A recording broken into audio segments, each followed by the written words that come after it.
Assalamu alaikum, my dear students. So today we'll be talking about हम start करेंगे बेटा enzymology class 11th में ये पढ़ता है और नीट में भाई एक दो ऑब्जेक्टिव्स इस पोर्शन से वे आने ही आने हैं. सो एंजाइमोलॉजी जो है सर ये एक ऐसा सब्जेक्ट है सर जिस सब्जेक्ट में हम क्या करते हैं सर हम एंजाइम्स के बारे में पढ़ते हैं. हम सिर्फ एंजाइम्स की केमिकल कंपोजिशन एंजाइम्स किस चीज़ के बने हैं बेटे हमने केमिकल कंपोजिशन पढ़ना है और उसके बाद हम ये जानना चाहते हैं सर हम एंजाइम्स को जो नाम है एंजाइम्स का जो नाम है what are the criteria that we have to adapt in naming a particular enzyme उसको बेटे हमने बोलना है नॉमेनक्लेचर. और हम ये जानना चाहते हैं सर मैकेनिज्म ऑफ एक्शन क्या है एंजाइम्स लिविंग सेल्स में किस तरह से काम करते हैं मैकेनिज्म ऑफ एक्शन क्या है ये याद रखना है सर. और इसके बावजूद एक ब्रॉड एरिया एंजाइमोलॉजी में आता है जिसको हमने बेटा नाम देना है एंजाइम इनहिबिशन. कौन से ऐसे सबस्टेंसेस है जो एंजाइम्स की एक्टिविटी को इनहिबिट करते हैं और उनके डिफरेंट मोड्स ऑफ एक्शंस हमें भाई इस टॉपिक में पढ़ना है इस ब्रांच में पढ़ना है जिसका बेटा नाम है enzymology. So in enzymology we are trying to study the enzymes in terms of their chemical composition. We are trying to understand what are the different rules and the regulations that a student of a biochemistry has to adapt in order to name a particular enzyme. That's called as how to name the enzymes, nomenclature. और बेटे हमने पढ़ना है इसमें कि enzyme जो है बेटा वो किस तरह से काम करता है. That's called as mechanism of action mechanism of enzyme action. और बेटे हमें पढ़ना है कि कौन से सबस्टेंसेस है जो एंजाइम्स की एक्टिविटी को इनहिबिट करते हैं और वो कौन सा मैकेनिज्म अडैप्ट करते हैं एंजाइम्स की एंजाइम्स की एक्टिविटी को इनहिबिट करने में. उसको बेटे हमने नाम देना है बेटा enzyme inhibition. These are the main areas that we have to study under the banner called as what we called as बेटे enzymology. अब बेटा पहला टॉपिक जो मैं लूंगा वो केमिकल कंपोजिशन और मैं कोशिश करूंगा पहले सर हम एंजाइम किसको बोलते हैं. बेटा जो एंजाइम है पहले याद रख लेना एंजाइम. सर ये एंजाइम नाम कहां से आ गया सर एन का मतलब हुआ विदिन और बेटा जाइम जो है बेटा वो यीस्ट को बोलते हैं. यीस्ट किस में आते हैं सर फंजे में आते हैं. याद रख लेना पहला एंजाइम जो है सर वो बेसिकली यीस्ट से निकाला गया और याद रख लेना सर उस एंजाइम का नाम दिया गया सर जाइमेस और साइंटिस्ट जो था उसका नाम था बकनर और बचनर आप पढ़ेंगे. याद रख लेना Buchner was a scientist who isolated the enzyme called as the zymase from yeasts. उसने yeast extract को स्टडी किया that has a role in the fermentation. और बेटा उस एंजाइम को उसने जो yeast से एक्सट्रैक्ट किया गया उसको बेटा उसने zymase नाम दिया. इसलिए बेटा हम वर्ड यूज करते हैं एंजाइम्स. अब एंजाइम क्या है एंजाइम को हमने नाम देना है they are called as biocatalysts. पहले बच्चे को पता होना चाहिए कैटलिस्ट क्या होता है. कैटलिस्ट हम बोलते हैं किसी भी चीज को किसी भी सबस्टेंस को जो एक केमिकल रिएक्शन की रेट को इंक्रीज करेगा. Any substance which increase the rate of a chemical reaction that is called as a catalyst. What we have seen in the living cells में एनॉर्मस रिएक्शंस हो जाती है. आपने रेस्पिरेशन का नाम सुना है ग्लाइकोलिसिस का नाम सुना है क्रेब्स साइकिल का नाम सुना है फैटी एसिड ऑक्सीडेशन जो है बहुत सारी रिएक्शंस है. फोटोसिंथेसिस जो है प्लांट सेल्स में इसमें बहुत सारे स्टेप्स है बहुत सारे एंजाइम्स इन्वॉल्व हुए. इन केमिकल रिएक्शंस जो है बेटा याद रख लेना बेटा जो केमिकल रिएक्शंस है बेटे सर वो केमिकल रिएक्शंस जो बेटा होती है किन सेल्स में बेटा लिविंग सेल्स में. उन रिएक्शंस को बेटा हमने नाम देना है बायोकेमिकल रिएक्शंस. शिवाश क्या नाम देना है बेटा बायोकेमिकल रिएक्शंस. अब ये जो बायोकेमिकल रिएक्शंस है बेटे इन बायोकेमिकल रिएक्शंस की जो रेट का मतलब हुआ है formation of product per unit time. शिवाश मेरे लिए फिलहाल एक जोलॉजी टीचर के लिए हम लिखेंगे formation of product per unit time. कितना प्रोडक्ट बन रहा है सर कितना प्रोडक्ट बनता है per unit time, that will be called as rate. हम ये चाहते हैं कि प्रोडक्ट फॉर्मेशन जल्दी से जल्दी हो जाए, दैट मीन्स हम रेट ऑफ केमिकल रिएक्शन को इंक्रीज करना चाहते हैं। लेकिन केमिकल रिएक्शंस की जब हम बात करते हैं, जो सबस्टेंस एक केमिकल रिएक्शन के रेट को बेटा इंक्रीज करेगा उसका नाम पड़ेगा कैटलिस्ट। लेकिन वो कैटलिस्ट जो लिविंग सेल्स में काम करते हैं, और लिविंग सेल्स में जो रिएक्शंस होती है उनका क्या नाम है बेटे? Biochemical reactions. और that is why those catalysts are said to be called as biocatalysts. And biocatalyst is the name of the enzymes. Why? Because they increase the rate of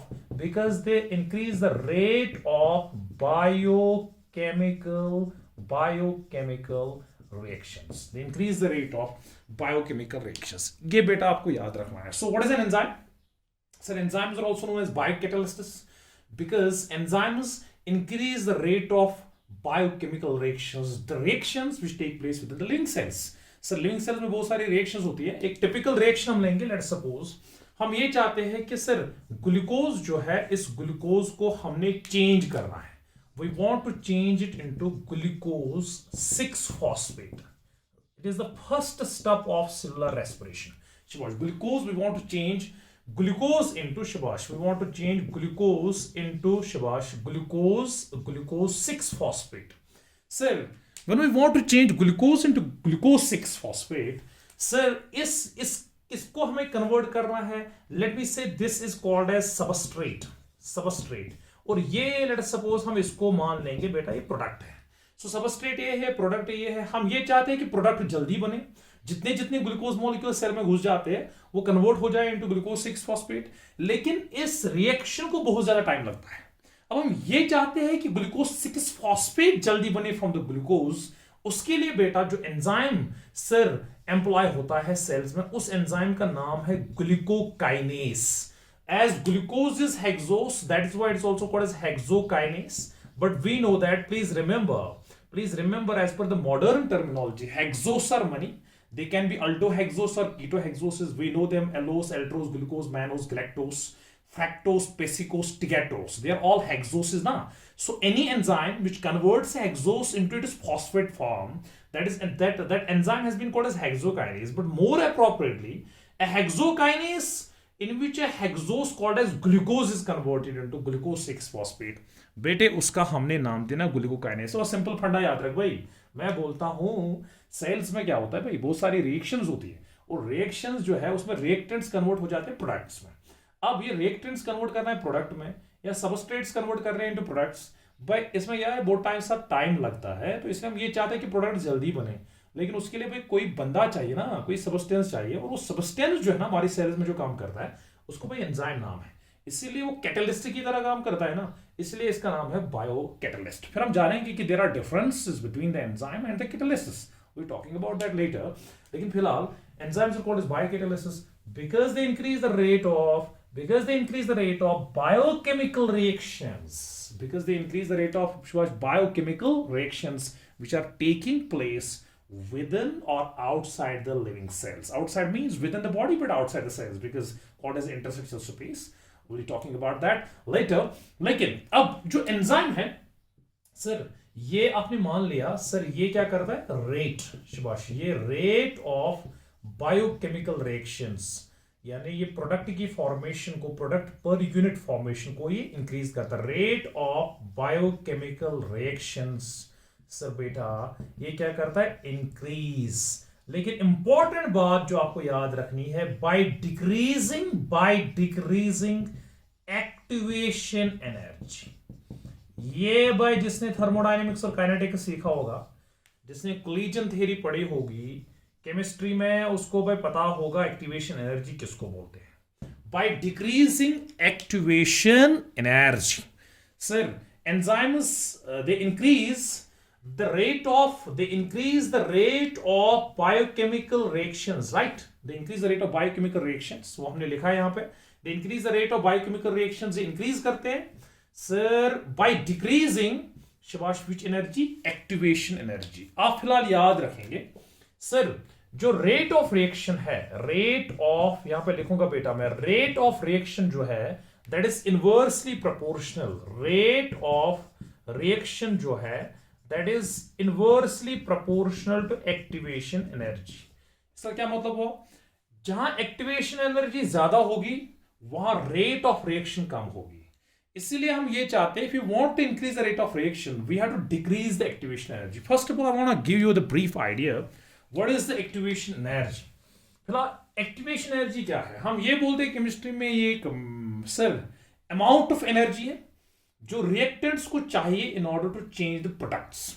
Sir, the amount of the energy which is required by the reactants in order to change the products. If the amount of the energy is high,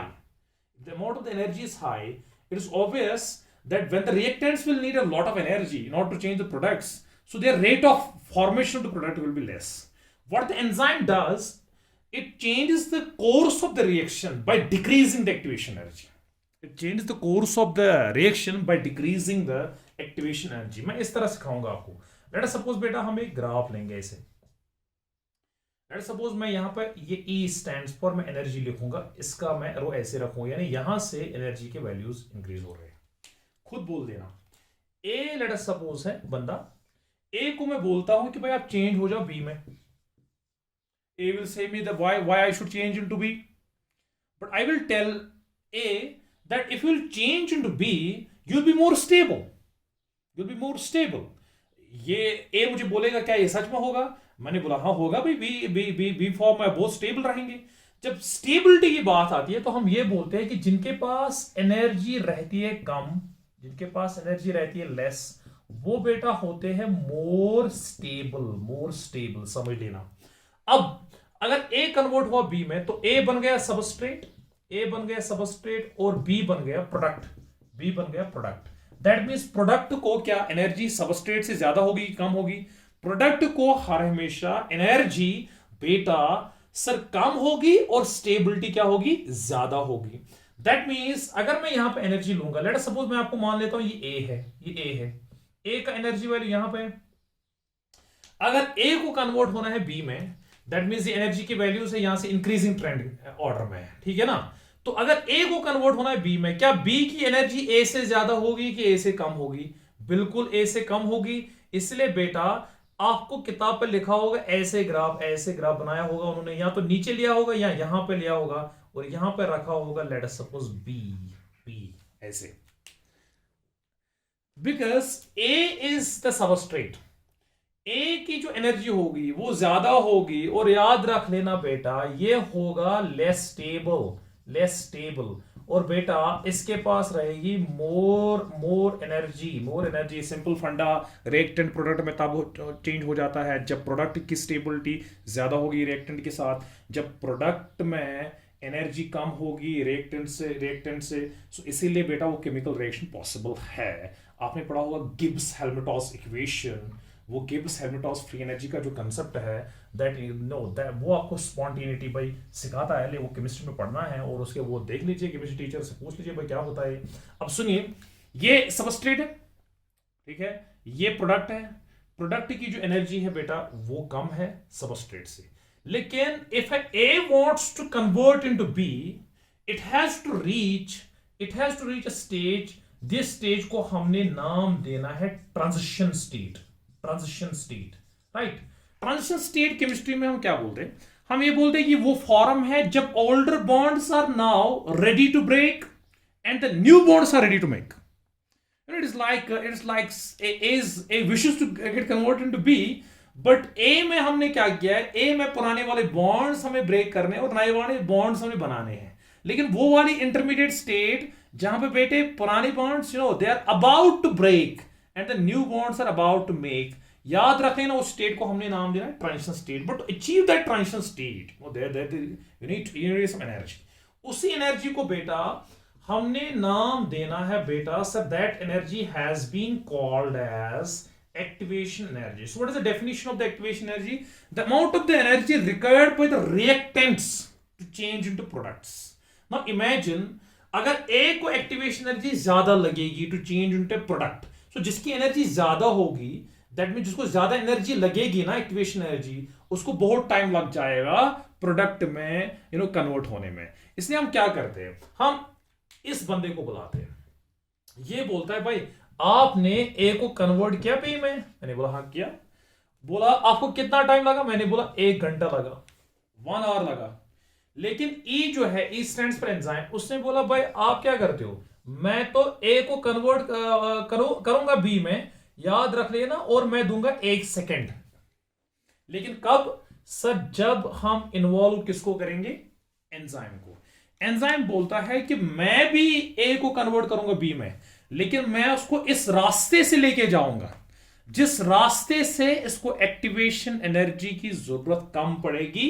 तो याद रख लेना, enzyme का main मकसद ये होता है बेटा, it changes the course of the reaction in such a way it decreases the activation energy and increases the probability of formation of product per unit time. So it decreases the activation energy. अब सुनिए, मैं यहां पे फिर से A है, यहां पे B है। अगर मैं अब ग्राफ इस तरह से A फिर से है, A को किस में कन्वर्ट होना है, B में। मैं ऐसे रखूंगा ग्राफ, ऐसे ऐसे ऐसे ऐसे ऐसे, फिर B में प्रोडक्ट को बनाऊंगा।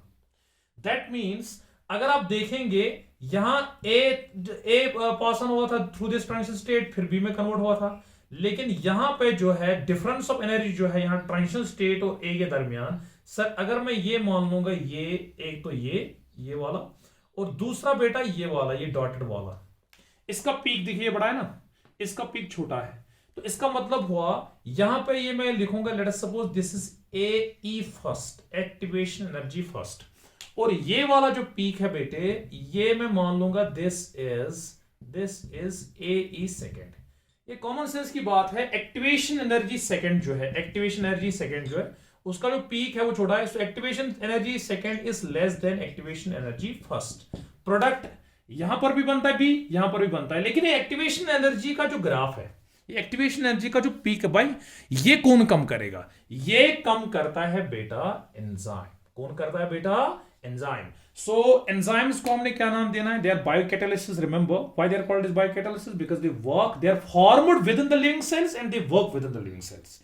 And what is their main prime concern? They increase the rate of biochemical reactions, and increasing the rate of the biochemical reactions by a mechanism, by decreasing the activation energy. What is the activation energy? Activation energy is the amount of the energy which is required by the reactants to change into products. When we study about the enzyme catalyzed reactions, we get a concept of this state, transition state. Well, transition state is an intermediate state where the older bonds are about to break and the new bonds are about to make. So this state has a higher energy than the reactant, even than the product. So this difference of the energy between the reactant and between the substrate and the transition state, let me say this is activation energy, and I designate it as AE first. Now if I will be using enzyme, so that will be called as enzyme catalyzed reaction. In enzyme catalyzed reactions बेटे, वहां पे याद रख लेना, वहां पे बेटे जब आप ग्राफ ड्रा करेंगे, एक याद रख लेना, ये नीट में आ जाएगा, ये है सबस्ट्रेट, इसको आपने ट्रांजिशन स्टेट पे लिया, उसके बाद इसका प्रोडक्ट बनाया, बिल्कुल बनाया, इसका जो ग्राफ आ जाएगा ये लेके यहाँ से, इसका एक्टिवेशन एनर्जी नाम पड़ेगा फर्स्ट। इसी तरह से बेटा यहाँ पे ग्राफ ले लिया, यहाँ पे ए बनाया, उसके बाद उसका डॉटेड ये पीक कम आ जाएगा, दैट मीन्स इसको एक्टिवेशन एनर्जी सेकंड बोलेंगे। ग्राफ में सिंपल क्वेश्चन आता है, आप किस तरह से पहचानोगे एंजाइम कैटालाइज्ड रिएक्शन और एंजाइम अनकैटालाइज्ड रिएक्शन। याद रख लेना, enzyme catalysed reaction, enzyme catalysed reaction में क्या होता है, एंजाइम कैटालाइज्ड रिएक्शन में बेटा याद रख लेना, एक्टिवेशन एनर्जी जो है बेटा वो कम होती है। दैट मीन्स अगर मैं यहां पे एक ग्राफ देंगे ऐसे, फिर मुझे बोलेंगे, आप मुझे बोलो इनमें से, ये दो ग्राफ्स है, सिंपल लॉजिक है, फिर आपको बोला जाएगा इनमें से बेटा ये बोलो, इनमें से एंजाइम कैटालाइज्ड कौन है, एंजाइम कैटालाइज्ड रिएक्शन कौन सा ग्राफ आपको दिख रहा है, और एंजाइम अनकैटालाइज्ड कौन है। मैं यहां पे लिखूंगा ए, let me say this is B, this is A, this is B, this is reactant, this is product, this is substrate, this product, let me say this is these are the energy values and energy values are increasing, let me say these are the energy values, these are beta increasing. So आपको बेटा simple question पूछा जाएगा, आप हमें ये बोलिए कि enzyme catalysed graph कौन है, रिएक्शन का ग्राफ कौन है, और एंजाइम अनकैटालाइज्ड रिएक्शन का कौन सा ग्राफ है। सिंपल सा लॉजिक, पहले ग्राफ में ये देखो कि प्रोडक्ट जो है वो रिएक्टेंट से नीचे होना चाहिए, क्योंकि प्रोडक्ट प्रोडक्ट जो है उसकी स्टेबिलिटी जो है वो ज्यादा होती है, इसलिए वो रिएक्टेंट से सबस्ट्रेट से नीचे होना चाहिए। यहां पर भी है ए रिएक्टेंट ऊपर, यहां बी नीचे है, बिल्कुल ठीक है। यहां पर ए है और बी है, ठीक है, बिल्कुल ठीक है। अब यहां पर अगर देखेंगे ये ट्रांजिशन स्टेट है, लेट अस सपोज ये है ट्रांजिशन स्टेट। इस ट्रांजिशन स्टेट का अगर आप ग्राफ देखेंगे, यहां पर ये डिफरेंस है, लेट अस सपोज ये एक्टिवेशन एनर्जी है, लेट अस सपोज बेटा ये दूसरे ये भी एक्टिवेशन एनर्जी है, समझ लेना। एक्टिवेशन एनर्जी का कंसेप्ट जो है कोलिजन थ्योरी में आपको, कोलिजन इफेक्टिव कोलिजन किसको बोलते हैं, वो कंसेप्ट जो है वो भाई केमिस्ट्री टीचर आपको मुझसे ज्यादा अच्छे तरीके से आपको अंडरस्टैंड कर पाएगा। लेकिन यहां पर थोड़ा सा मैं कोशिश करने जा रहा हूं कि I want to tell you that enzymes decrease the activation energy and they increase the rate of the reaction, and remember in the enzyme catalyzer reactions the peak जो होगा वो बेटा छोटा होगा, इसलिए याद रख लेना इसकी हाइट कम होगी, इसकी हाइट यहाँ पे ज्यादा है। एक्टिवेशन एनर्जी जो है यहाँ पे वो बेटा ज्यादा है, ये ग्रेटर है, और यहाँ पे बेटा एक्टिवेशन एनर्जी कम है। और जहां पे एक्टिवेशन एनर्जी ज्यादा होगी वहां पे रेट ऑफ रिएक्शन जो है बेटा वो कम होगी, और जहां पे एक्टिवेशन एनर्जी कम होगी वहां पे बेटा रेट ऑफ रिएक्शन ज्यादा होगी, इसलिए यहां पे जल्दी ए कन्वर्ट होगा बी में। यहां पे बेटा सर ए को बहुत टाइम लग जाएगा बी में कन्वर्ट होने में, इसीलिए याद रख लेना ये रिएक्शन जो है, ये रिएक्शन, ये ग्राफ जो है बेटा, ये है बेटा graph of enzyme catalysed reaction, और बेटा ये वाला जो है ये है ग्राफ ऑफ बेटा enzyme uncatalyzed reaction. This is the graph of enzyme uncatalyzed reaction. अब बेटे सबसे इंपॉर्टेंट बात जो है, जो आपको अभी तक जो मैंने आपको पढ़ाई, सर एंजाइम्स जो है these are biocatalysts formed within the living cells which increase the rate of biochemical reactions by decreasing activation energy. By decreasing activation energy. Second, sir जो एंजाइम कैटालाइजर रिएक्शंस होते हैं उनका जब हम ग्राफिकल फॉर्म में जो ग्राफ्स दिखाते हैं सबस्ट्रेट और प्रोडक्ट में, उसका जो पीक होता है वो छोटा होता है, और जो एंजाइम अनकैटालाइज्ड होती है सर उसका जो पीक होता है वो बेटा वो बड़ा होता है, क्योंकि उसको एक्टिवेशन एनर्जी जो है बेटा वो बेटा ज्यादा जरूरत होती है ताकि जो रिएक्टेंट है बेटे वो कन्वर्ट हो जाए इनटू प्रोडक्ट। अब बेटा सर जो एंजाइम है, अब मैं बेटा एनसीईआरटी पे आ जाऊंगा। सर एंजाइम जो है, एंजाइम की याद रख लेना बेटा, एंजाइम की बायोकेमिकल कंपोजिशन के बारे में हम पहले बात करेंगे। बायोकेमिकल कंपोजिशन के बारे में बेटे हमने बात करना है। सर हमने क्या देखा, बायोकेमिकल कंपोजिशन मींस ये देखना कि एंजाइम किस चीज का बना है। जो एंजाइम्स है बेटा ये बेटा होते हैं, याद रख लेना, इनके दो टाइप्स है on the basis of the chemical composition. One, those are called as simple enzymes, right, simple enzymes. And another type those are called as, sir उनको बेटे हमने नाम देना है कंजुगेट एंजाइम्स, याद रख लेना कंजुगेट एंजाइम्स, या बेटे उनको हमने नाम देना है they are called as holoenzymes. They are called as conjugate enzymes or they are called as hollow enzymes. Now, what are simple enzymes and what are conjugate enzymes? Both are written on the NCERT. So my students should know that this is very much important. और इसी से जो NEET का जो question है, इससे इस पे भी एक दो बार क्वेश्चन आया है, sir conjugate enzyme, hollow enzyme और सिंपल एंजाइम पे इस पे क्या डिफरेंस है। अब पहले हम किसकी बात करेंगे, we'll be talking about, sir पहले हम बात करेंगे सिंपल एंजाइम्स के बारे में। याद रख लेना बेटा सिंपल एंजाइम किनको बोलते हैं, सिंपल एंजाइम्स उन एंजाइम्स को बोलते हैं which are made up of only proteins, those enzymes which are made up of only proteins. उसका क्या मतलब हुआ, यानी जिस एंजाइम में सिर्फ प्रोटीन पार्ट होगा, जिस एंजाइम में सिर्फ पॉलीपेप्टाइड चेन्स होंगे, जिस एंजाइम में सिर्फ अमाइनो एसिड्स होंगे, जो सिर्फ प्रोटीन का बेटा बना होगा, बेटा याद रख लेना उन एंजाइम्स को बेटे हमने नाम देना है सिंपल एंजाइम्स। जैसे एंजाइम है पेप्सिन, जैसे ट्रिप्सिन है, आपने सुना है, these enzymes are proteolytic enzymes, these enzymes have role in the protein digestion। remember these enzymes are, sir याद रख लेना, या लैक्टेस एंजाइम है, सर याद रख लेना बेटे ये एंजाइम्स जो है ये सिर्फ प्रोटीन के बने हैं, ये सिर्फ अमाइनो एसिड्स के बने हैं, ये सिर्फ पॉलीपेप्टाइड चेन्स के बने हैं, इसलिए बेटे इनको हमने नाम देना है sir these enzymes are called as sir they are called as simple enzymes. So what are simple enzymes? Those enzymes which are made up of only protein part, those enzymes are called as simple enzymes. But yes there are some enzymes बेटे जिनमें protein part भी होता है और बेटा non protein part भी होता है, और उन एंजाइम्स को बेटे हमने नाम देना है कंजुगेट एंजाइम्स। याद रख लेना सर, उनको हमने नाम देना है कंजुगेट एंजाइम्स, या उनको हमने नाम देना है कॉम्प्लेक्स एंजाइम्स, या उनको बेटा हमने नाम देना है hollow enzymes. Hollow enzymes, simple enzymes वो है जो सिर्फ प्रोटीन पार्ट बने। अब इस मार्कर की एग्जांपल लेंगे।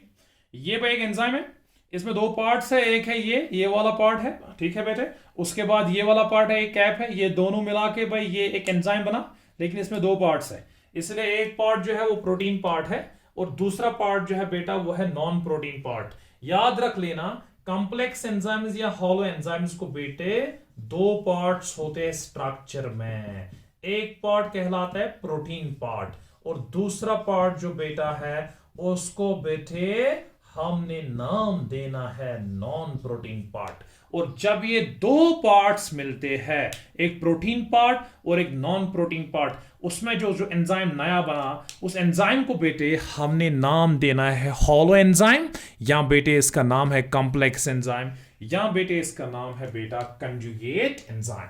अब सुनिए सर, हॉलो एंजाइम जो है, हॉलो एंजाइम किसको बोलते हैं शिवाज? जिसमें प्रोटीन पार्ट होगा और नॉन प्रोटीन पार्ट होगा। बेटा जो प्रोटीन पार्ट होता है, दिस इज वेरी इंपॉर्टेंट, जो प्रोटीन पार्ट होता है शिवाश किसका बेटा? हॉलो एंजाइम का, उसके लिए एक टर्म है सर, उसको हमने बेटा नाम देना है apo enzyme, right? So if anybody will say you what is an apo enzyme, you have to say it is the protein part. Apo enzyme is the protein part of, remember it is the protein part of holo enzyme, and the non-protein part plus जो बेटा non protein part होता है उस non protein part को बेटे हमने नाम देना है, that non protein part is called as cofactor, is called as क्या? Cofactor. So the protein part is called as, remember the protein part is called as apoenzyme and the non-protein part is called as cofactor. So let me say this is the protein part, right? This is the non-protein part. This protein part will be called as apoenzyme. Please remember apoenzyme, and the non-protein part is called as cofactor. When they will meet up each other, they will form an enzyme. उस enzyme को बेटा हमने नाम देना है holo enzyme, या बेटे हमने उसी का नाम देना है कंजुगेट एंजाइम। अब यहां पे एक इंपॉर्टेंट बात जो आपके साथ मैं शेयर करना चाहता हूं, याद रख लेना जो बेटा एपो एंजाइम होता है ये होता है प्रोटीन पार्ट, बट ये होता है थर्मोलेबाइल, थर्मोलेबाइल, ये रिमेंबर थर्मोलेबाइल। उसका क्या मतलब हुआ? दैट मींस अगर आप protein part of hollow enzyme को हीट अप करोगे, if you give heat, remember इसका जो 3 डायमेंशनल स्ट्रक्चर होगा बेटा उसका हो जाएगा डिनेचुरेशन, यानी थर्मोलेबाइल का मतलब हुआ ये हीट सेंसिटिव है।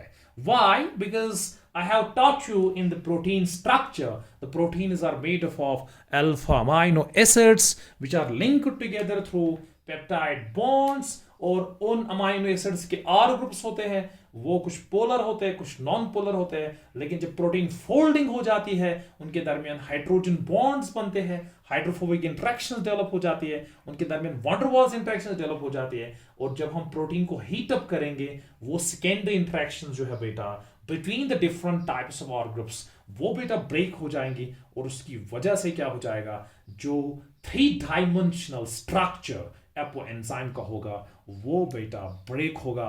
इसीलिए जिनको हीट ट्रीटमेंट की वजह से स्ट्रक्चर में अल्टरेशन हो जाती है, स्ट्रक्चर बेटा लॉस हो जाता है, उसको बोलते हैं थर्मोलेबाइल। इसीलिए बेटे इसको हमने नाम लिखना है, it is sensitive to heat. But जो कोफैक्टर रहता है बेटा ये होता है थर्मोस्टेबल। थर्मोस्टेबल का मतलब हुआ आप अगर इसको हीट करेंगे लेकिन इसके स्ट्रक्चर में जिस तरह आपको हीट ट्रीटमेंट की वजह से स्ट्रक्चर में अल्टरेशन देखने को मिलेगी एंजाइम में, ऐसी अल्टरेशन बेटा, ऐसा 3 डायमेंशनल स्ट्रक्चर अल्टर बेटा कोफैक्टर में नहीं हो जाएगा। इसीलिए बेटा इसको हम नाम रखते हैं थर्मोस्टेबल। और एक question, so how the question can be asked in the NEET examination, the protein part which is genetically encoded, word genetically encoded, इसीलिए ये भी क्वेश्चन पूछा जाएगा। genetically encoded is a protein part, लेकिन प्रोटीन पार्ट प्रोटीन को बनाने के लिए लगता है मैसेंजर आरएनए, लगता है कि नहीं लगता है? मैसेंजर आरएनए को लगता है बाय जीन, और जीन जो बेटा है वो होता है segment of DNA. So double stranded DNA जो है सर, उसके सेगमेंट को हमने नाम देना है बेटा जीन या सिस्ट्रॉन। उसी जीन से मैसेंजर आरएनए बनता है जिसको बेटा अपने ट्रांसक्रिप्शन नाम देना है। और मैसेंजर आरएनए हमारी सेल्स में, यूकैरियोटिक सेल्स में बेटे, उसके लिए लगता है आरएनए पॉलीमरेज सेकेंड। मैं यूकैरियोटिक सेल्स की बात करता हूं, प्रोकैरियोट्स में सिंगल आरएनए पॉलीमरेज है, लेकिन आरएनए पॉलीमरेज सेकेंड जो है सर वो जीन से एमआरएनए बनाता है। एमआरएनए जो है वो बाइंड करता है राइबोसोम के स्मॉलर सब यूनिट से, और उसके बाद वहां प्रोटीन बनता है। प्रोटीन नेसेंट प्रोटीन होता है, उसको मॉडिफाई किया जाता है, एपोएंजाइम बनाया जाता है। सो अगर आपको बोला जाएगा क्या एपोएंजाइम को बनाने के लिए जीन लगता है, बिल्कुल लगता है। सो दैट इज व्हाई अगर आपको कोई बोलेगा sir it is called a genetically encoded part. Genetically encoded part का मतलब हुआ अगर आपको एपोएंजाइम बनाना है, एपोएंजाइम को बनाने के लिए it is genetically encoded part. Remember genetically encoded है ये, जेनेटिकली बेटा, जेनेटिकली एनकोडेड का मतलब क्या हुआ? We have sir genetic information in the form of the DNA, and the segments of the DNA are called as genes, and those genes which form the messenger RNA, they upon binding with the ribosome form the proteins, and there are some proteins which form the apoenzyme. So if you want to form an apoenzyme you need a protein part, but if you want to form a protein you need a messenger RNA, and if you want to form messenger RNA you need a gene. So we need genetic information for the enzymes. So if we want to have 10 enzymes within the cells, we need to have genes now within the cells. We need to have DNA. DNA will have genes. Genes will form messenger RNA. Messenger RNA will bind with ribosomes and will form the proteins. And those proteins can act as apoenzymes. That protein can act as a complete enzyme, as a simple enzyme. Or that protein can act as an apoenzyme. So genetically encoded part जो बेटा है वो है बेटा apoenzyme, और बेटा ये है थर्मोलेबाइल, और ये है बेटा थर्मोस्टेबल। सो अगर आपको कोई बोलेगा हॉलो एंजाइम किसके बराबर होता है, बोले जरा हॉलो एंजाइम किसके बराबर होता है?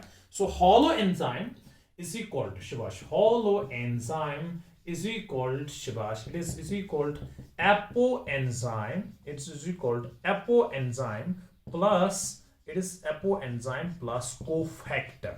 अब यहां पे इंपॉर्टेंट बात है, जो कोफैक्टर है बेटा, ये कोफैक्टर जो है सर ये है नॉन प्रोटीन पार्ट, लेकिन नॉन प्रोटीन पार्ट ये होता है लेकिन इसका केमिकल नेचर जो है ये क्या हो सकता है? ये कोफैक्टर कुछ एंजाइम्स ऐसे सर जिनमें कोफैक्टर है बेटा मेटल आयन। आप समझ रहे हैं? मेटल आयन, जैसे फॉर एग्जाम्पल किसी में बेटा जिंक है, किसी में बेटा आयरन है, आप समझ ले, किसी में बेटा मैग्नीशियम है, magnesium ion extra. Sir so zinc है, आयरन है, मैग्नीशियम है, these are the metal ions. Sir they act as cofactors, but cofactor can be also organic in nature. What I am saying, organic in nature. So cofactor can be organic in nature और cofactor can be inorganic in nature. Sir cofactor can be a metal ion, right? What I am saying metal ion, वो simple है ना, कोई enzyme है उसको apoenzyme है, बिल्कुल है, मगर उसके साथ बेटा मैग्नीशियम आयन है, मैग्नीशियम आयन अटैच होता है। कोई एपोएंजाइम है कि उसके साथ आयरन है, कोई ऐसा है जिसके साथ जिंक है। फॉर एग्जाम्पल आपको जिंक देखने को मिलेगा, zinc is very important necessary for the activity of an enzyme. उस एंजाइम का नाम है बेटा कार्बोनिक एनहाइड्रेस। इसी तरह बेटा मैग्नीशियम आयन जो है एक एंजाइम है हमारी सेल्स में जिसका बेटा नाम है हेक्सोकाइनेस। मैंने लेक्चर में बोला था ग्लूकोकाइनेस, हेक्सोकाइनेस। हेक्सोकाइनेस की एक्टिविटी के लिए बेटा सर जो है कैल्शियम बहुत ज्यादा इंपॉर्टेंट है। इसी तरह से आयरन जो है, iron is very much important for the functioning of an enzyme called as catalase. आप समझ रहे हैं, for the functioning of catalase enzyme. So carbonic anhydrase is an enzyme, right? So carbonic anhydrase की activity के लिए zinc important, so zinc acts as a cofactor there. So in the same way, iron is very much important for the activity of catalase. Magnesium is very much important for the activity of hexokinase. So what I'm trying to say, cofactor can be a metal ion, but there are some enzymes जिनमें apoenzyme होता है, बिल्कुल होता है, लेकिन उनका जो cofactor है वो मेटल आयन नहीं होता है। उनको मेटल आयन के बदले, इसके बदले कोई ऑर्गेनिक मॉलिक्यूल जो है, कोई ऑर्गेनिक कंपाउंड जो है बेटा, वो उनको अटैच होता है। दैट इज व्हाई मैंने बोला cofactor can be organic in nature. लेकिन सर इन ऑर्गेनिक कोफैक्टर्स को दो नाम है। सो मैं यहां पे लिखूंगा, यहां पे लिखेंगे आप सर, पहले कोफैक्टर जो होता है, cofactor can be, it can be organic और inorganic, it can be a metal ion, right? It can be a metal ion like some enzymes have zinc like carbonic anhydrase, some have iron like catalase, some have magnesium like what we call as hexokinase. They require what we call as magnesium as a hexokinase requires the magnesium as a cofactor, but I'm saying cofactor can be also organic in nature. So organic in nature, what does this mean? Sir, that means they are derived, they contain the carbon and are derived within the, from the living cells, from the living organisms. So that is why they are called as organic, and they are organic. And those cofactors which are organic in nature, उनके बेटा दो नाम है। एक का नाम है बेटा प्रोस्थेटिक ग्रुप, राइट? सर मैं आपके एनसीईआरटी के हिसाब से पढ़ा रहा हूं, but if I will go with the Bible of the biochemistry, there is Lehninger, उसकी definition of prosthetic group different है। लेकिन मैं एनसीईआरटी से आपका पेपर बन रहा है, तो इसीलिए भाई मैं डेफिनेशन चला रहा हूं as per the NCERT prosthetic group. और अगर कोई टीचर देख रहा है, but I am well versed with this fact that prosthetic group as per the norms of the biochemist has a very different criteria of defining it. So but we have to tell the students what is basically written on the NCERT, because their paper is basically framed. It is a very elementary class. So prosthetic group, उसके बाद बेटे और एक है इस organic cofactor को बेटा, और एक नाम है कोएंजाइम। चलिए मैं देख लेता हूं आप में से किसको आ जाएगा ये। हाँ शिवाश, कोफैक्टर जो है, कुछ एंजाइम्स ऐसे जिनमें कोफैक्टर है मेटल आयन, राइट? लेकिन कुछ एंजाइम्स ऐसे जिनमें कोफैक्टर है ऑर्गेनिक, उनमें मेटल आयन नहीं होता है। अब उस ऑर्गेनिक कोफैक्टर को दो नाम है। Organic cofactor has two names, one prosthetic group, another is called as coenzyme.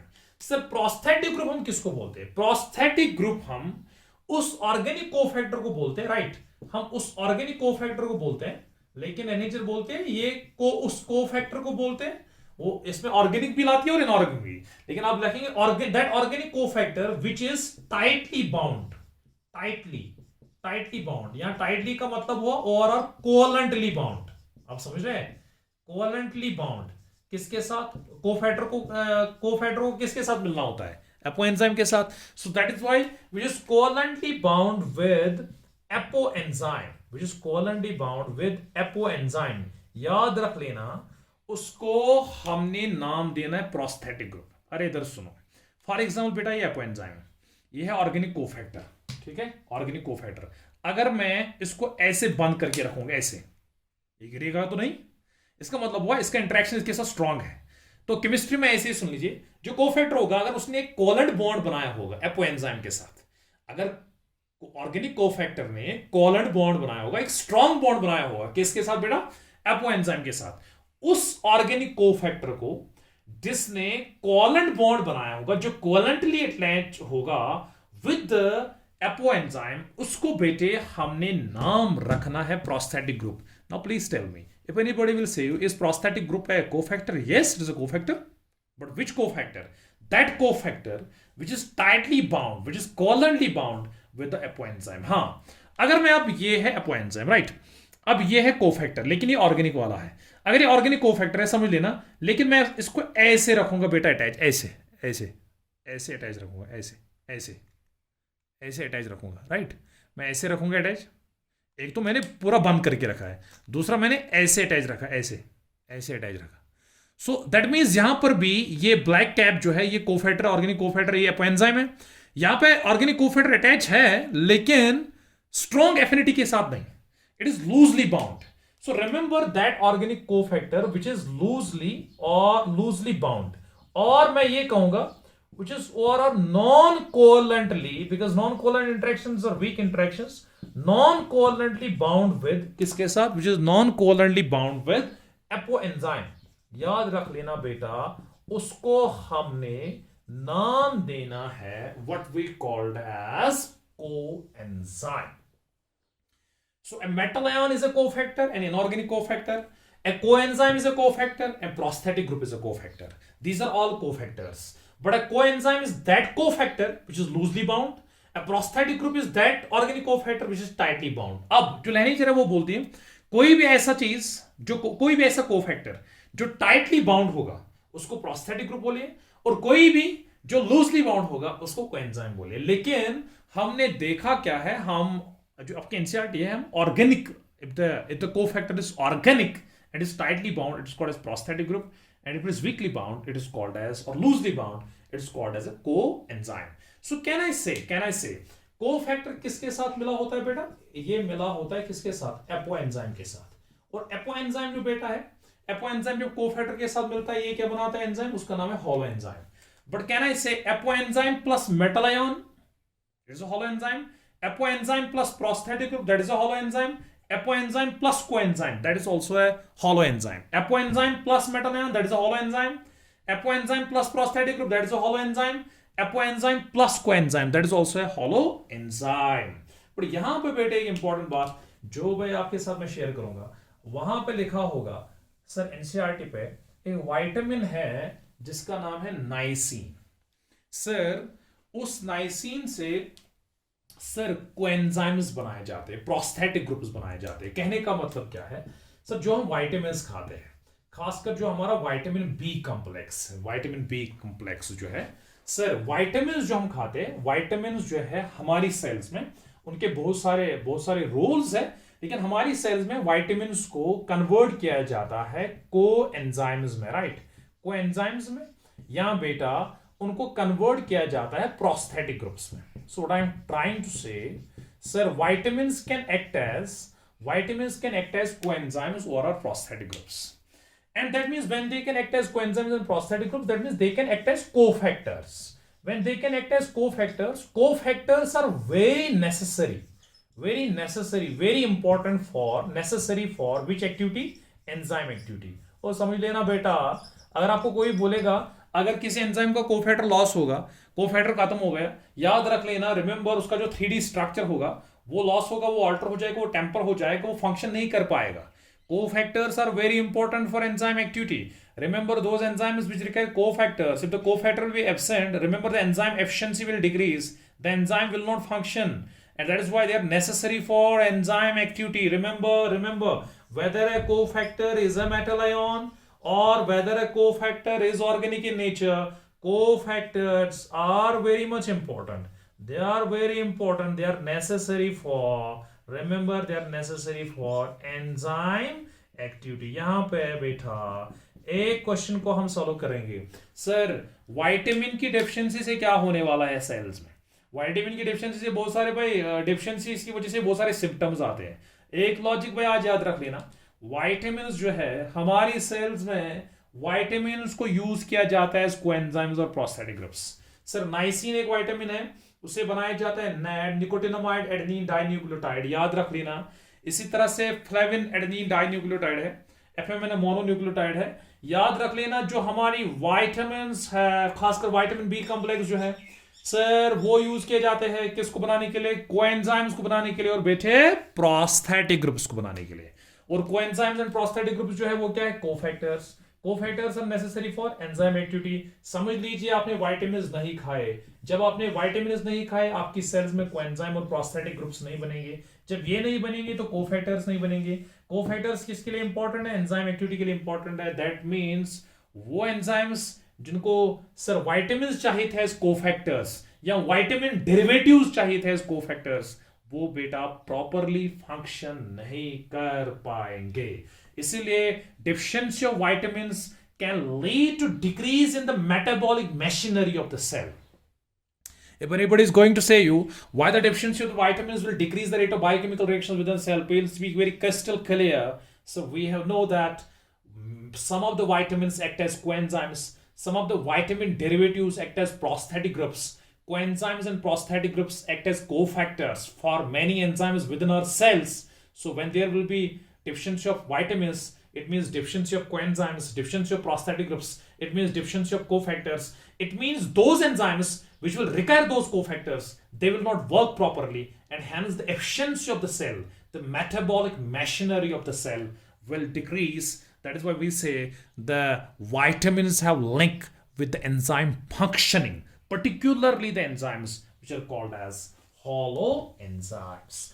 अब बेटे यहां पे मैं इंपॉर्टेंटली आपसे पूछूंगा, अगर आपको कोई बोलेगा हॉलो एंजाइम का, सर हॉलो एंजाइम किसके बराबर होता है, मैं बोलूंगा हॉलो एंजाइम इज इक्वल, हाँ बोले जरा, hollow enzyme is equal, hollow enzyme is equal एक, सर इसमें आ जाएगा बेटा apo enzyme, right, apo enzyme plus बेटा इसमें आ जाएगा प्लस आप लिखेंगे कोफैक्टर, राइट, ये भी मैं लिख सकता हूं, this is very important, right, so ये आ जा सकता है। सो आपको ये भी आ सकता है एपो एंजाइम इज इक्वल, आप लिखेंगे हॉलो एंजाइम माइनस कोफैक्टर, या ये लिख सकते हैं। This completes everything. Now if I will be writing hollow enzyme is equal, हम लिखेंगे apo enzyme plus metal ion. क्या ये गलत है?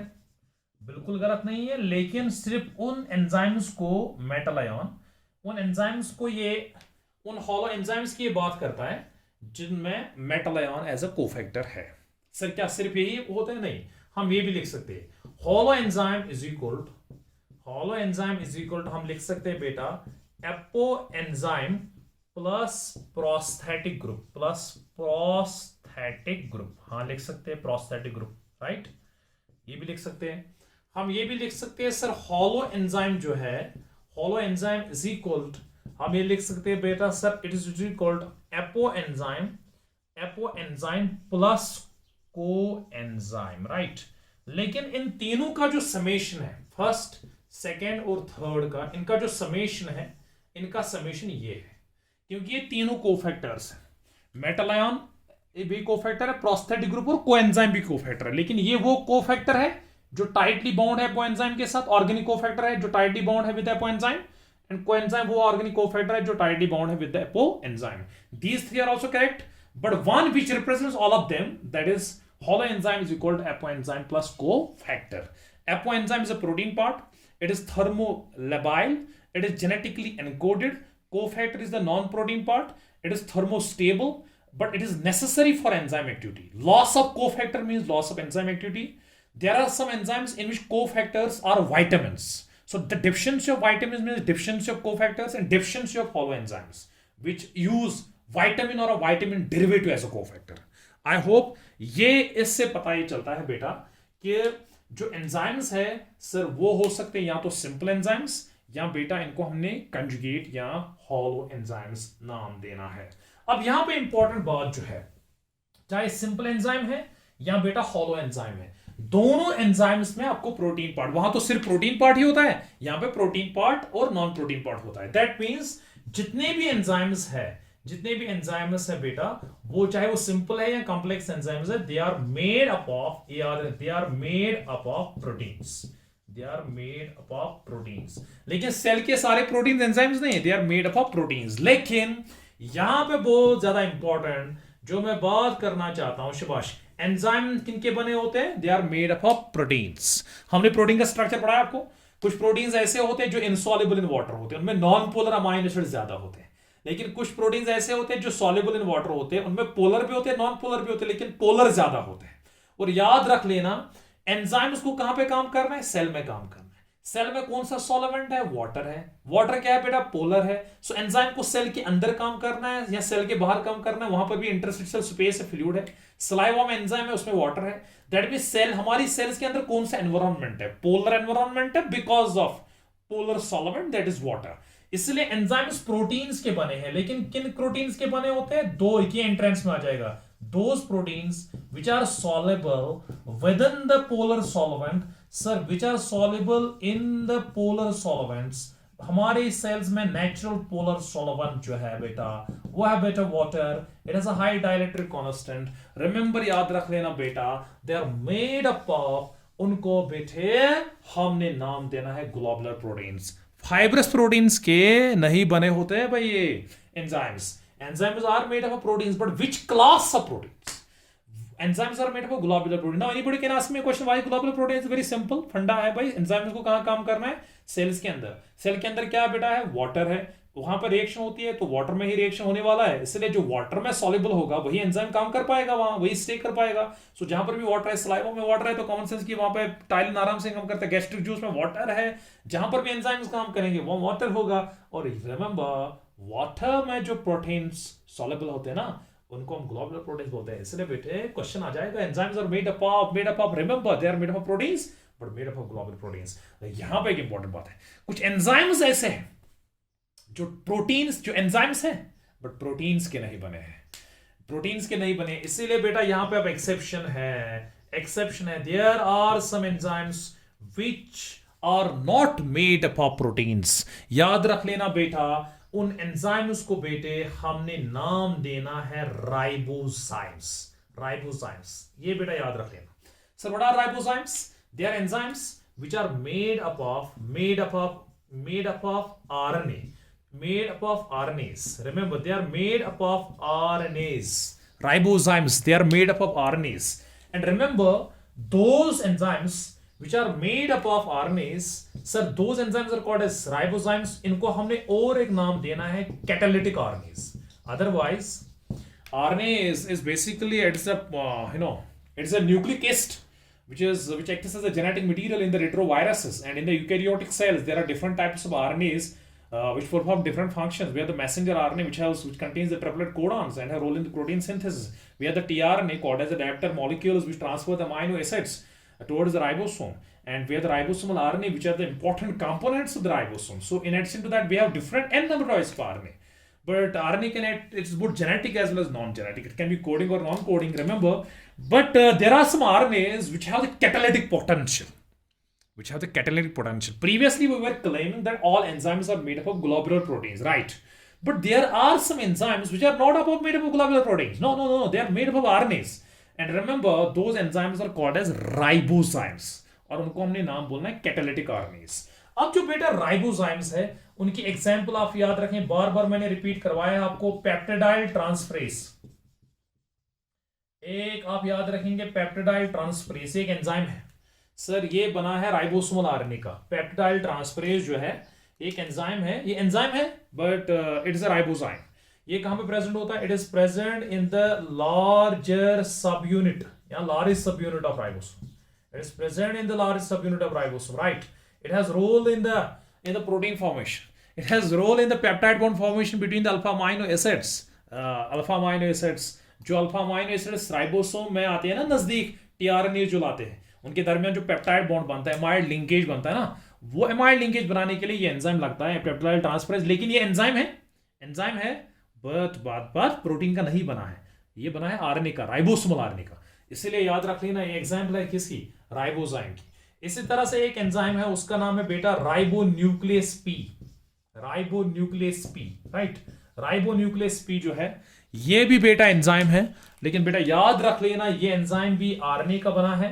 और याद रख लेना this ribonuclease P has very much important role in the tRNA processing.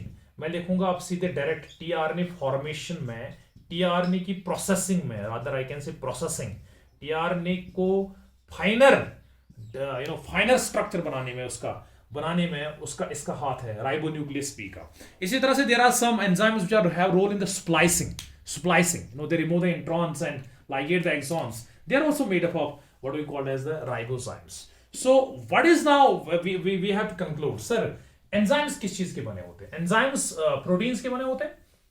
कभी कोई प्रोटीन कंप्लीट एंजाइम एक्ट करता है, that is a simple enzyme, लेकिन किसी प्रोटीन को नॉन प्रोटीन पार्ट भी साथ में होता है।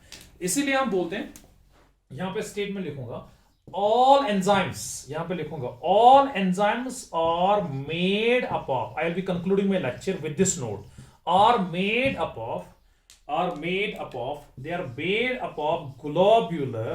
made up of globular proteins. All enzymes are made up of globular proteins except ribozymes. I hope कि आपको समझ आया होगा।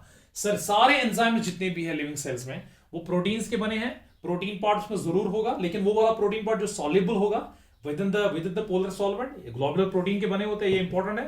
लेकिन कुछ एंजाइम्स ऐसे देखे गए, फ्यू एंजाइम्स ऐसे देखे गए जो बेटा प्रोटीन के नहीं बने हैं, वो आरएनए के बने होते हैं, उनको बोलते हैं राइबोसोम्स, या उनको हमने when RNA shows a catalytic activity, sir those are called as catalytic RNAs. अब सर क्या सारे प्रोटीन सेल में एंजाइम्स बनाते हैं? No, all enzymes are proteins except ribosomes, but all proteins are not enzymes. सारे प्रोटीन्स एंजाइम्स नहीं है। तो इस लेक्चर में हमने क्या कवर किया? हमने कवर किया कि एंजाइमोलॉजी में हमने बायोकेमिकल कंपोजिशन पढ़ना है, हमें सर मैकेनिज्म ऑफ एक्शन पढ़ना है, हमें नॉमेनक्लेचर पढ़ना है एंजाइम्स के बारे में, और हमें सर ये पढ़ना है कि एंजाइम्स को कौन इनहिबिट करते हैं। हमने बोला आपको एंजाइम्स सर बायोकेमिकल रिएक्शंस की रेट इंक्रीज करते हैं by decreasing the activation energy. Activation energy हमने बोला जो रिएक्टेंट्स को एनर्जी लगती है नॉट टू चेंज प्रोडक्ट्स, उनको आप एक्टिवेशन एनर्जी बोलते हैं, और जहां पे एक्टिवेशन एनर्जी ज्यादा होगी वहां पे रेट ऑफ रिएक्शन कम होगा। एंजाइम ऐसा रास्ता निकालता है जहां से एक्टिवेशन एनर्जी कम हो जाएगी, so it is decreasing the activation energy and thus increasing the rate of reaction। फिर हमने बोला sir enzymes can be simple और दे कैन बी कंजुगेट। हमने हॉलो एंजाइम की बात की, एपो एंजाइम की बात की, प्रोस्थेटिक ग्रुप की बात की।